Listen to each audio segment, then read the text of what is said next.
The Galactic Council pleaded for negotiations, but humanity was done talking. Nobody warned the galaxy that the most dangerous thing about humans was not their weapons. It was their memory. The Galactic Council had 17 species sitting at its table. It had governed interstellar law for 260 years. It had ended 4 wars, absorbed 11 civilizations into its framework, and built a reputation so solid that most species stopped questioning it before they even joined. When you were the Council, you did not need to threaten anyone.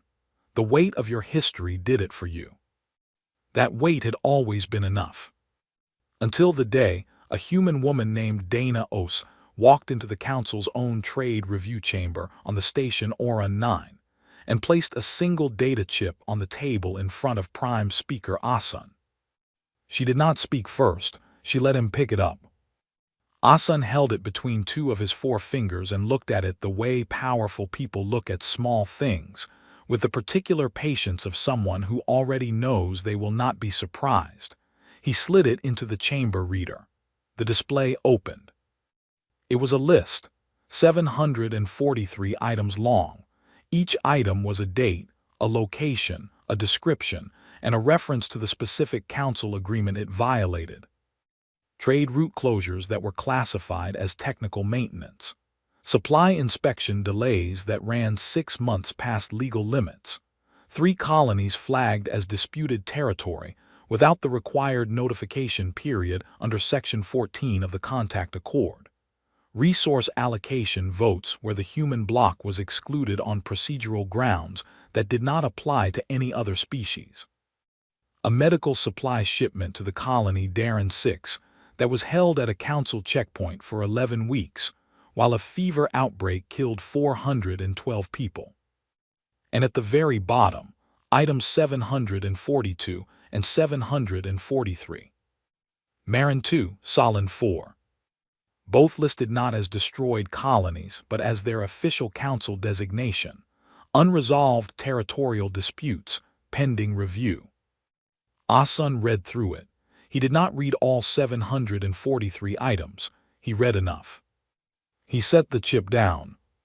He said that some of these were old grievances that had been addressed in prior sessions, and that others were matters of interpretation, and that the Council was always open to reviewing concerns raised through the proper channels. Dana said, "This is the proper channel." Asun said that the review process had specific procedures. Dana said, "We followed them 37 times in that room down the corridor. We followed them for 3 years." She reached forward and picked the chip back up. She held it for a moment. Then she set it back down, but this time she slid it across the table so it stopped directly in front of him. She said, 743 violations. We documented everyone. We brought them to every session. We accepted partial resolutions and incomplete answers and promises of further review. We were patient because we believed the process worked. She paused. We no longer believe that. Asun looked at her carefully. He had lived for 3 centuries. He had learned to read the difference between a species making noise and a species that had made a decision. The ones making noise got louder when you waited. The ones that had made a decision got quieter. Dana Osai was very quiet. He said, "What exactly are you proposing, Ambassador?" She said, "I am not proposing anything. I came here to tell you something." He waited. She said, "Humanity has spent 3 years at that table and 8 years before it watching and waiting and learning exactly how the Council operates, what it values, what it ignores, and where it is weak. We did not waste that time." She stood. "The chip is yours. Consider it a courtesy. We will not be filing any more formal complaints." She left. No aid, no escort. She simply walked out of the chamber the way someone walks out of a building they are never going to enter again. Asun sat for a moment. Around him, 3 Council advisors and 1 senior delegate from the Wrath species were all looking at the chip on the table. The Wrath delegate said, carefully, that this seemed like it could become a problem.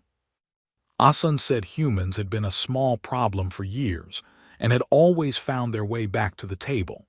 He said the species that made the loudest exit always came back the quietest.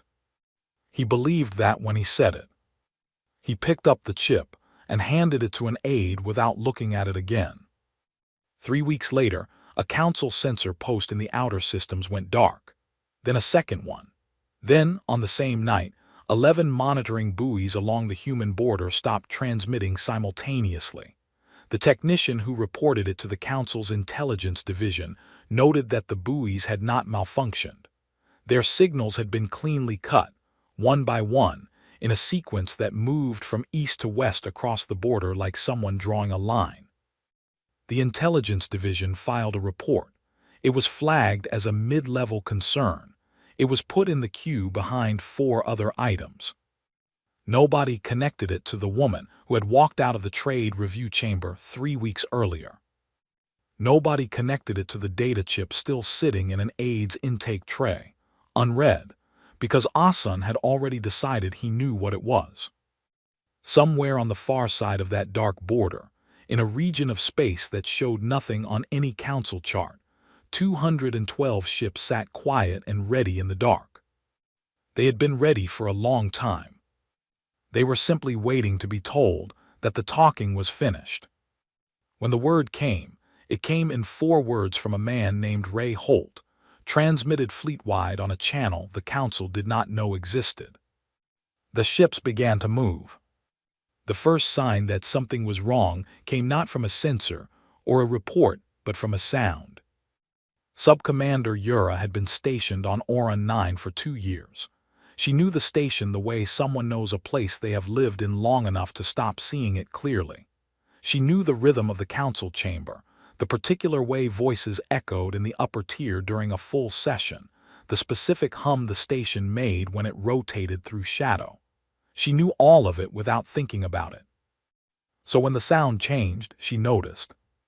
It was the communication relay hub on level 4. It made a certain noise when traffic volume was high, a low cycling tone that meant multiple channels were active. She walked past it twice a day. For 2 years it had been steady, a constant, unexciting hum. The night after Dana Osai's departure from the trade review chamber, it was cycling faster than she had ever heard it. She stopped in the corridor and listened. Then she went to her post and started pulling traffic logs. Not content, she did not have clearance for channel content, but volume and frequency data. She pulled the last 30 days and ran a comparison. The spike had started 3 weeks ago. Not from council systems, from the human embassy wing. She wrote a note in her observation log and flagged it for her supervisor, Sector Commander Brawl. Brawl sent back a 1-line response. Humans talk a lot before they give up. Let them exhaust themselves. She closed the message and sat with it for a moment. Then she opened a new file and started her own private log. She wrote, "They are not talking to each other. The traffic pattern is outbound. They are talking to someone outside this station." She wrote, "I do not know who, but the volume is too high and too consistent for this to be emotional. This is coordination." She saved the file under a name that looked like a maintenance report and went back to her duties. On the human side of the station, nobody was exhausting themselves.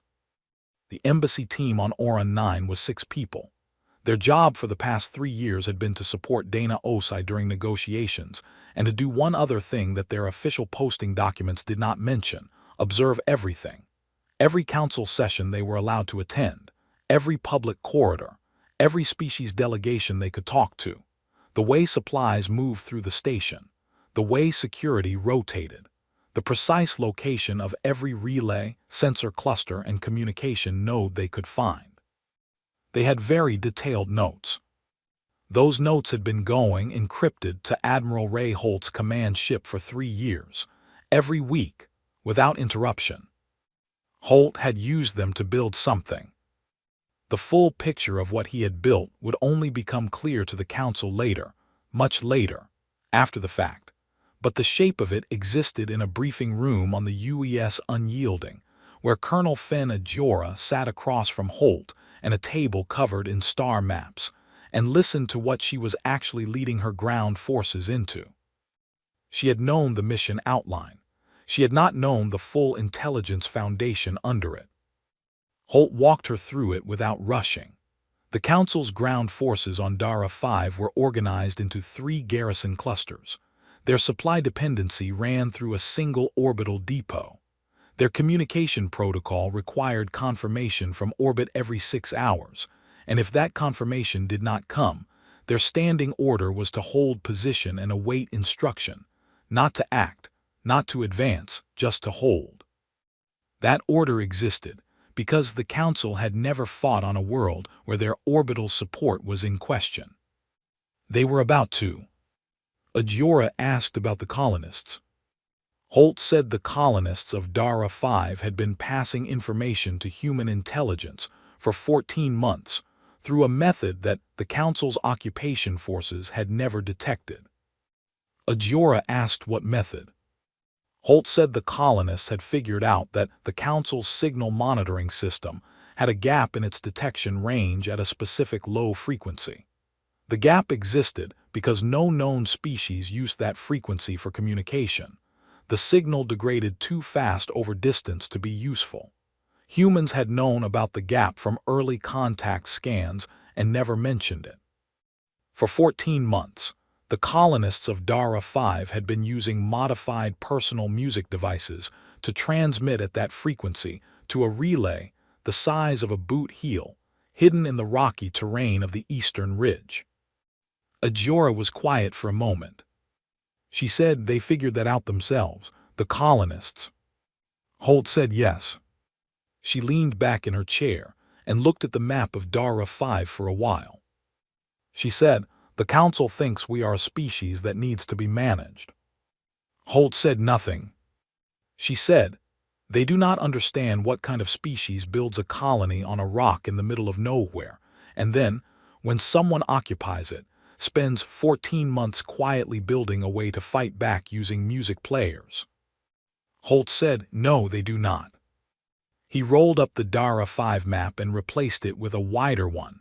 The full Council border, the 3 station clusters, the fleet positioning, the dark zone where the human Second Fleet was already in motion.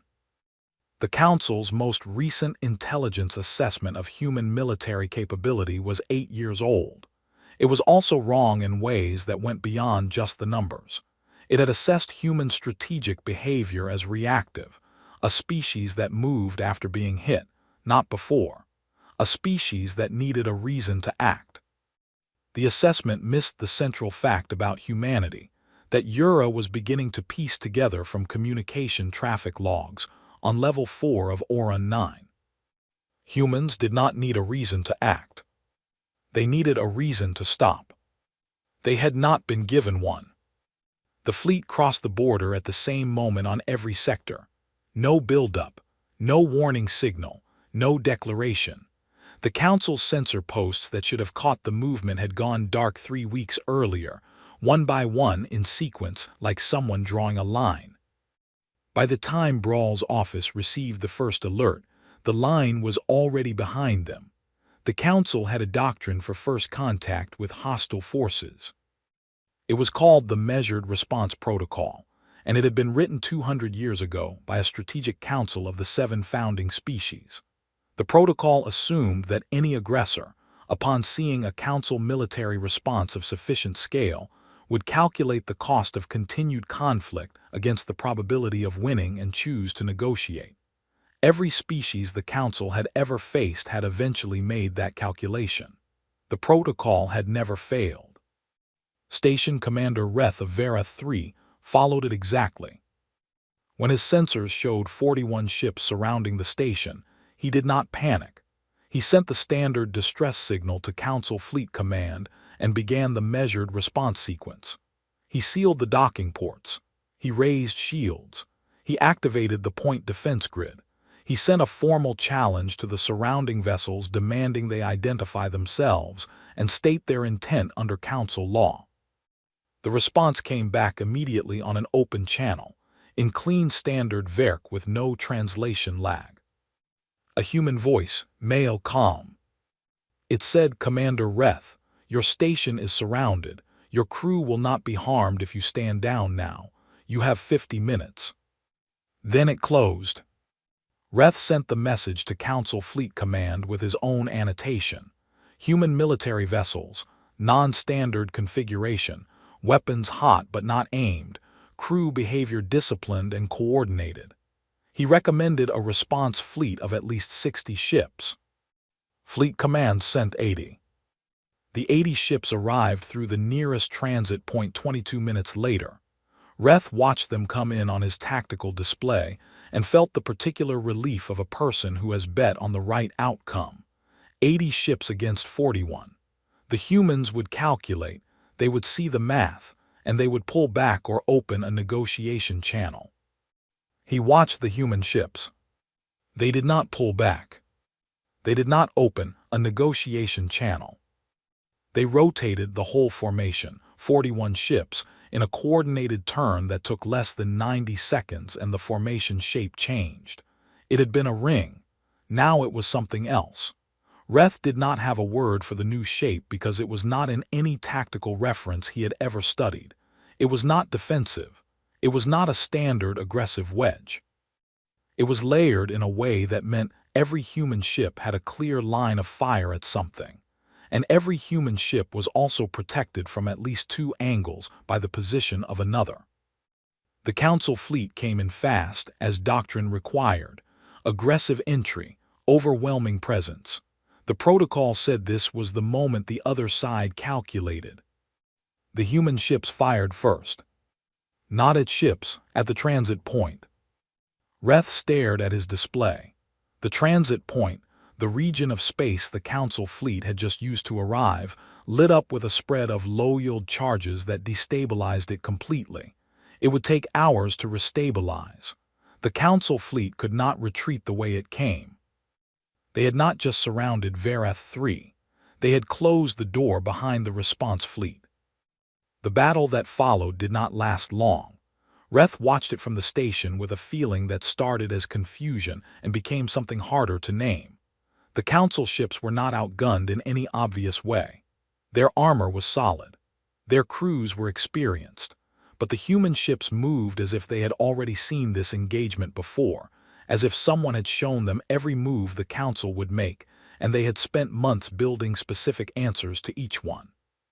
A Council cruiser fired a spread at 3 human vessels. The human vessels were gone before the spread arrived, and 2 of them had already hit the cruiser's drive section from angles it could not cover.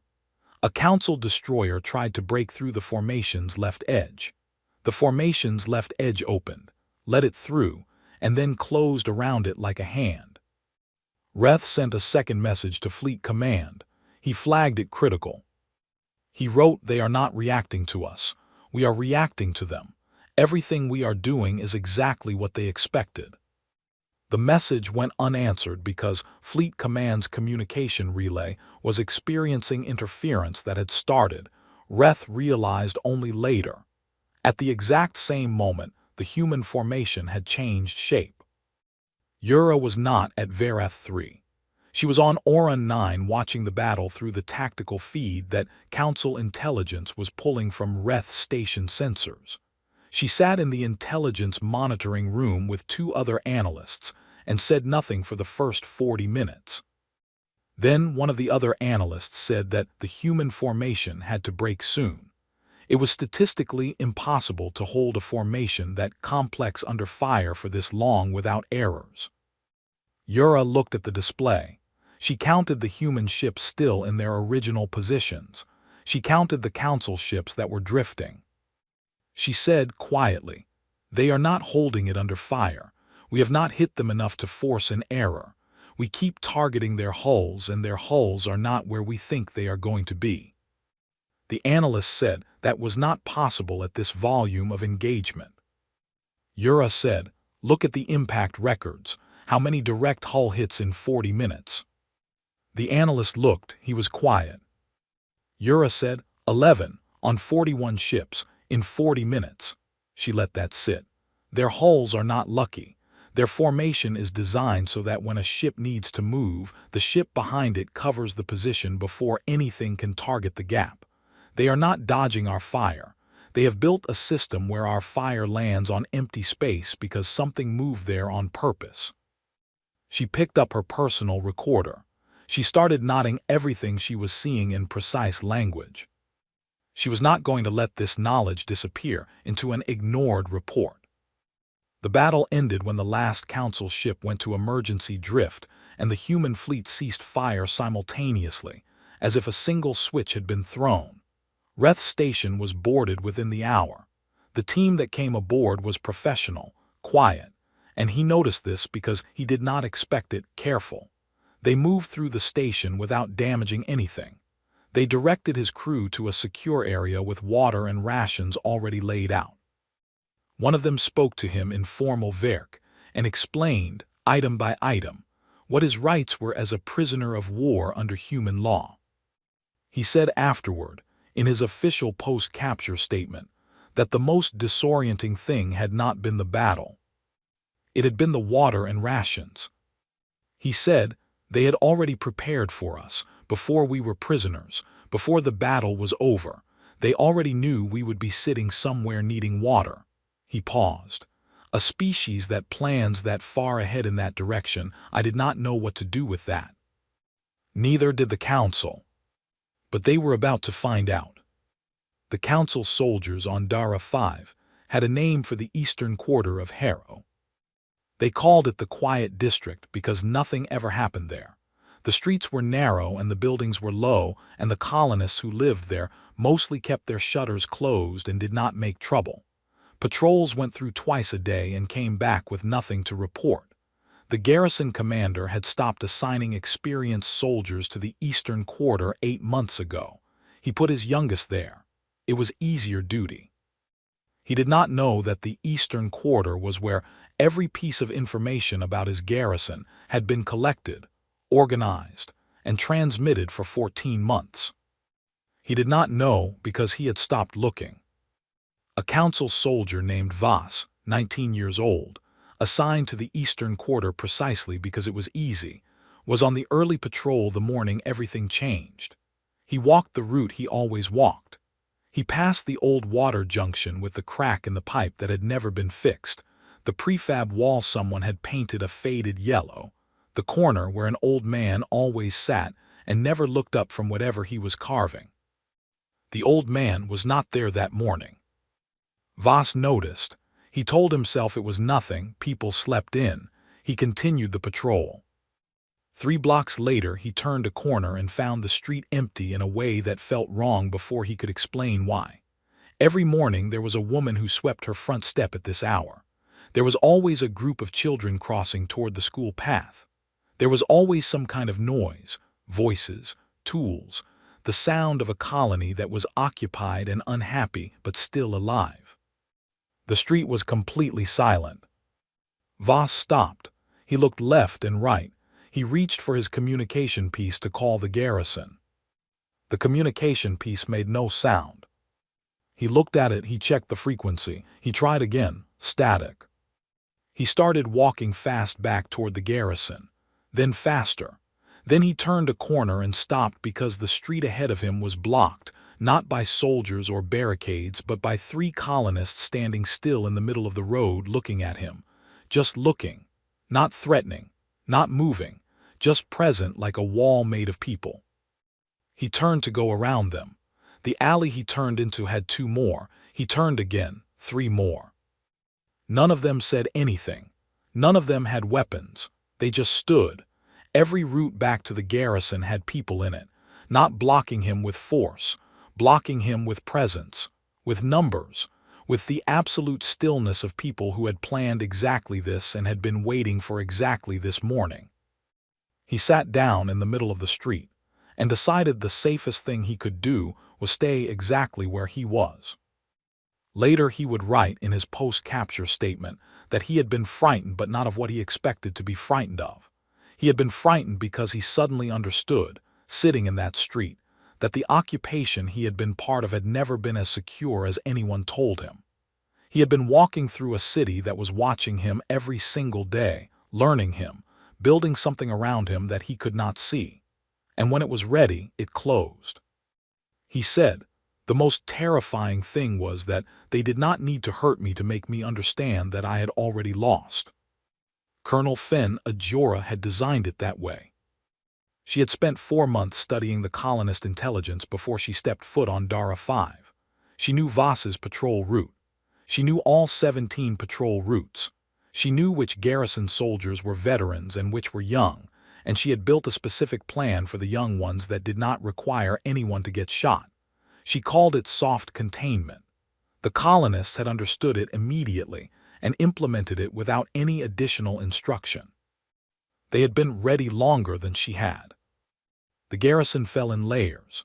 The outer patrols went first, contained, redirected, isolated. Then the communication relays went, one by one, cut at joints the garrison did not know were exposed because the colonists had mapped every cable line under the streets over 19 months. Then the orbital supply line went dark when Holt's fleet reached the depot above Dara 5, and the Council ships guarding it found themselves facing the same situation as Verath 3 with worse odds. The garrison commander, Tyrell, made it to midday before he fully understood his situation. He still had soldiers. He still had ammunition. He had food for 2 days and a building full of people who were ready to fight. What he did not have was any path where fighting made his situation better rather than worse. Ajora sent a message. She gave him terms. She told him his people would be treated correctly. She gave him 4 hours. He spent 3 of those hours trying to reach orbit and getting static. He spent the 4th sitting in his command room staring at a tactical display that showed him a city he had thought was pacified and was now clearly not, had never been, had only ever been waiting. He went out the front door alone and asked for the commanding officer. Ajora met him on the steps. He was taller than her, and he stood the way officers stand when they are trying to salvage dignity from a situation that has cost them everything else.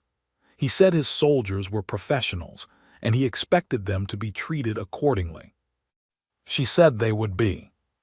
He looked at her for a moment and then looked past her at the city, at the colonists in the streets, at the yellow-painted wall in the distance, at the absence of destruction in a city that had just had a military operation run through it. He said, "How long were you planning this?" She said, "We have been planning since the day you arrived." He thought about that. He said, "We thought you were quiet because you had accepted it." Ajora said, "We were quiet because we were working." She handed him over to her processing team. She went back through the city. In the factory quarter, an engineer was already at the cracked water junction with a repair kit. In the market square, people were coming out into the open air for the first time in weeks. A child ran past Ajora so fast she barely had time to step aside. She kept walking. There was still work to do. The Galactic Council had a word in its founding language that did not translate cleanly into any other tongue. The closest approximation in standard was something like the moment a leader understands they are no longer leading. It was a word built from the oldest Verk root for weight. Specifically, the weight of a thing that has been held up by belief alone, when the belief finally runs out. Asun had known the word his entire life. He had watched it happen to others. He had never expected to feel it from the inside. He was feeling it now. 7 fleet engagements. All 7 lost, not narrowly, not with the kind of losses that could be spun as costly progress. Lost cleanly, efficiently, in ways that the Council's best tactical analysts were still struggling to fully explain, because the human fleet did not fight the way any model predicted. It fought as if it had seen the model and built specific answers to every part of it. 3 military stations gone. Dara 5 free. Supply corridors to the outer border closed. And everywhere the Council's intelligence looked for the edges of the human military operation, it found more edges behind those edges, like a thing with no bottom. Brawl was still talking about rebuilding. He had been talking about rebuilding for 2 weeks. He had a plan that involved recalling the reserve fleet from the inner systems and repositioning. He presented it in 3 separate sessions with energy and precision and total confidence. Asan listened to all 3 sessions. After the third, he said, "Brawl, how long does the repositioning take?" Brawl said 8 weeks at minimum. Asan said, "And in those 8 weeks, what prevents the human fleet from moving further?" Brawl said the political cost of overreach would cause them to hold their current positions. Asan said, "What evidence do we have that they make decisions based on political cost?" Brawl was quiet. Asan said, "They destroyed nothing they did not need to destroy. They hurt no one they did not need to hurt. They moved exactly as far as they needed to move and then stopped. That is not a species thinking about overreach. That is a species that already knows exactly where the line is and has chosen to stand on it." He paused. "They are not going to move further, not because of political cost, because they do not need to." Brawl said something about not rewarding aggression. Asan did not respond. Yura had been in the room for the full session. She was there because she had stopped waiting to be invited to things and had started attending them on the grounds that her reports were being ignored when she submitted them through official channels. Nobody had formally objected to her presence yet, perhaps because objecting would have required acknowledging that her reports existed.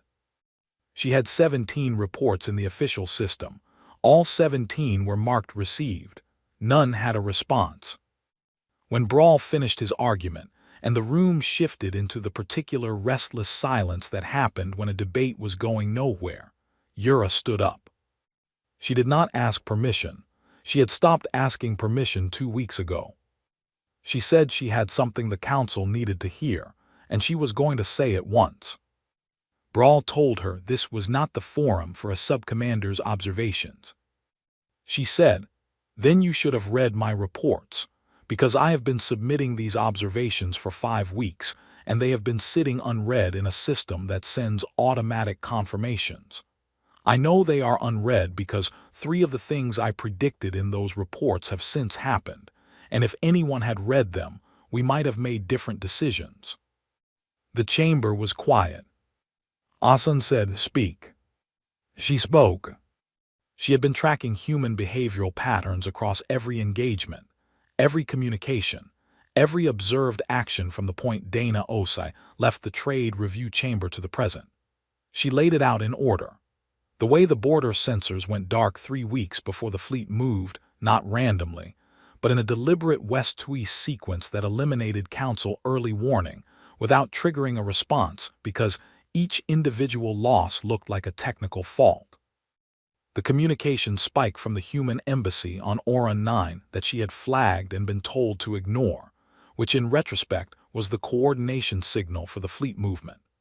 The fact that every human military action had been preceded by exactly the intelligence access required to make it precise, which meant the intelligence had been gathered long before the action, which meant the plan was older than anyone in this room wanted to believe. She said, "They did not build a second fleet in response to the negotiations failing. The negotiations were already failing when they started building it. They sat at that table for 3 years because 3 years was how long they needed." She let that land. Brawl said she was speculating. She said, "I am reading a sequence of events in order. If that is speculation, then no intelligence analysis is possible." She looked at Asan. "They did not come here angry. They came here ready. There is a difference. Angry species make mistakes. Ready species do not." She sat down. The room was the quietest it had been since the war started. Asan was looking at a point somewhere above the chamber floor. He was running, Yura suspected, the same calculation she had been running. How long had they known? How far back did the preparation go? What did it mean that a species capable of all of this had sat at a negotiation table for 3 full years without showing any of it? She knew what it meant. It meant they had wanted peace. It meant they had tried. It meant the council had been given 3 years and 743 documented violations to choose a different path, and had chosen, at every single junction, to assume humanity would accept less. She said quietly into the silence, "They sent us a list of 743 violations. We did not read it. We put it in an intake tray." Asan looked at her. She said, "We have to contact them, and when we do, we cannot offer them talks. We have to ask what it would take to stop. Those are different conversations." Brawl said that sounded like surrender. Yura said, "Surrender is losing and having no choice. This is losing and still having one." Asan stood. He walked to the transmission console at the side of the chamber. His advisors moved to follow him. He held up one hand and they stopped. He stood at the console alone. He thought about the word in the founding language, the weight of a thing held up by belief. He thought about what he had believed about humanity and how long ago that belief had stopped being accurate and how much the gap between belief and accuracy had cost. He opened the channel himself. He said his name and his title, and then he said the thing that no prime speaker in the council's history had ever said on an open channel to a species at war with them. He said, "Tell me what it would take." The channel was quiet for a long moment. Then a voice came back. It was not Holt, it was Dana Osai. She said, "We already sent you that. Check your intake tray." The channel closed. In the chamber behind him, not a single delegate spoke. The intake tray contained the data chip. It had been there for 6 weeks, under 3 other items, in the office of an aide who had received it from Asan and logged it as pending review. The aide found it within 20 minutes of being asked. She brought it to Asan in the council chamber without explanation because the look on his face when he asked for it did not invite conversation. He read all 743 items this time. It took him 4 hours.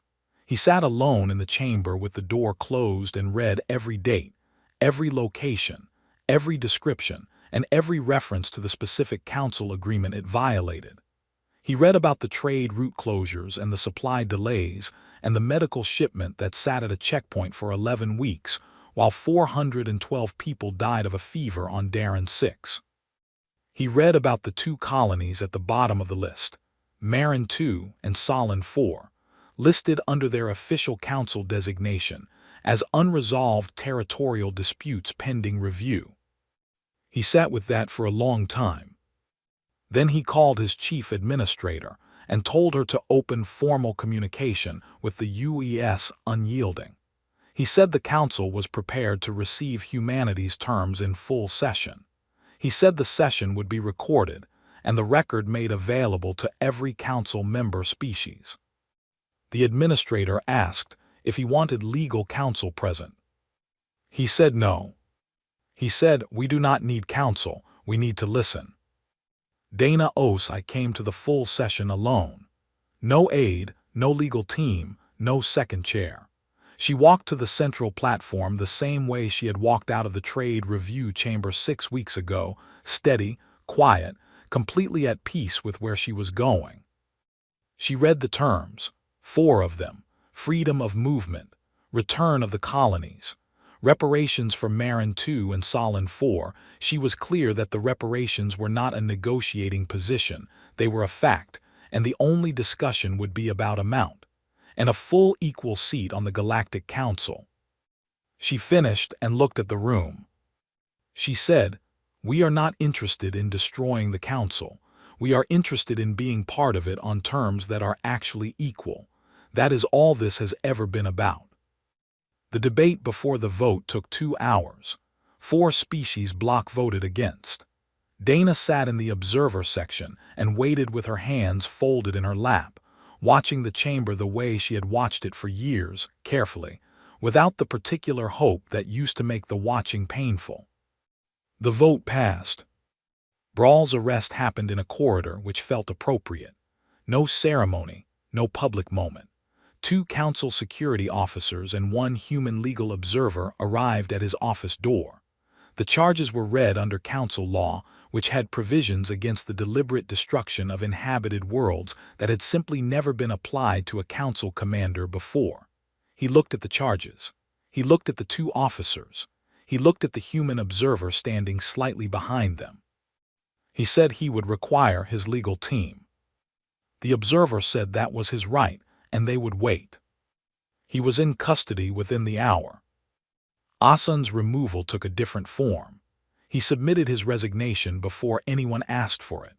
He recorded a statement that was formal and brief, and said almost nothing except that he was stepping down, which was the most honest he had probably ever been in 3 centuries of public life, because saying only what was true instead of what was useful was its own kind of honesty. Dana read the statement on the unyielding. She said nothing about it to anyone. Yura's testimony took 4 hours. She gave every report, every log, every private note. She described what she had seen and when she had seen it and what she had said and to whom and what the response had been. She did not soften anything, including the parts where she had followed incorrect orders because she had not yet found the courage to refuse them. She included those too. When she left the hearing room, a human woman was waiting in the corridor. The woman said her name was Petra. She said she worked communications on the Unyielding and had been asked to meet Yura and offer her transport. Yura asked where. Petra said wherever she wanted. Yura said she did not know yet. Petra said that was fine. She said they had time. Yura looked at her for a moment. She had spent 2 years on Orun 9 filing reports that went unread and attending sessions she was not invited to, and watching a war happen that she had tried, in the only ways available to her, to prevent. She did not know what to do with someone who said they had time as if time were something that could simply be offered. She said, "Do humans always mean that when they say it?" Petra thought about it. She said, "The good ones do." Yura went with her. Holt was in the cargo bay of the Unyielding when the final confirmation came through. He was there because the cargo bay was where the ship stored the personal effects of the crews from the captured council stations. Everything had been inventoried and would be returned when the prisoner releases were processed. He had been walking through the bay for no particular reason, or for the reason that he sometimes needed to be somewhere quiet that was not his quarters or the bridge. His communication piece buzzed. He read the confirmation. He put the piece back in his pocket and stood there for a moment. Around him were rows of neatly organized cases and bags and small personal items tagged with names he could not read. Somewhere in this war, he had given an order that put all these people in a room with water and rations and told them they had rights. He had given that order not because it was strategic, though it was, and not because it was the law, though it was, but because a species that had been treated as less than what it was for 8 years had to choose, every day, not to become the thing that had treated it that way. He had chosen. His people had chosen. It was not always easy, and it was not always clean, and there were moments in the battles where the line between necessary and excessive was very thin. They had held the line. He walked back to the bridge. Dana was there, standing at the viewport. She turned when she heard him. She looked at his face and knew he had read the confirmation. She said, "Done." He said, "Done." They stood at the viewport together for a while. The stars outside were the same stars they had always been, indifferent, clear, enormous. They did not mark what had happened beneath them any more than the ocean marks a wave. The Unyielding moved through them quietly, heading home. Dana said, "Marin 2 and Solon 4. The reparations committee meets in 3 weeks." Holt said he knew. She said, "It will not bring anyone back." He said, "No." She said, "But the families will know the council said the word destroyed instead of unresolved territorial dispute. In the official record, that matters." Holt thought about Deo, the engineer from Marin 2, who had been off colony when the signal went up and had survived and had spent years trying to get someone to listen. He had reached Holt eventually. Holt had listened. He said, "Find Deo. Tell him before the public announcement." Dana said she already had his contact. Of course she did. The unyielding moved through the dark. Behind it, the council was doing the slow and difficult work of becoming something different than it had been. Ahead, human space waited, the colonies, the stations, the worlds that had spent years watching and waiting and trusting that someone was working on what came next. Someone had been. The stars were very bright. The long wait was over.